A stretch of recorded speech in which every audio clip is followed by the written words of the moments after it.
গুয়াহাটি যাবেন? ও গোয়াতে যাচ্ছেন? আমি এক্ষুনি ফোন করছি।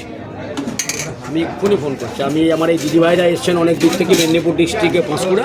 ফোন করছি।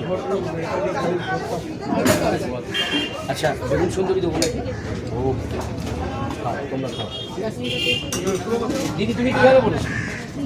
নাম খাও, দুটো নাম লাগলে আবার নেই।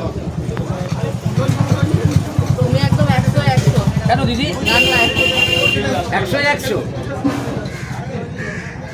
কিলোই না, বলছে 101। দেখুন হাফ দিয়ে নিয়েছি, ভালো হয়েছে। ধন্যবাদ। হবে না কেন, আমাদের মেদিনীপুরের জেলার ছেলে তো আমরা, আমাদের রান্না মোটামুটি ভালো করা, তাই না দিদি? হ্যাঁ, আর আমরা টেস্টটাও ভালো পাই ওই জন্য। আমাদের মেদিনীপুরের রান্নার আমাদের সবসময় একটা সুনাম আছে যে আমাদের মেদিনীপুরের ছেলেদের নাকি, ভাইদেরও রান্না অবশ্যই ভালো।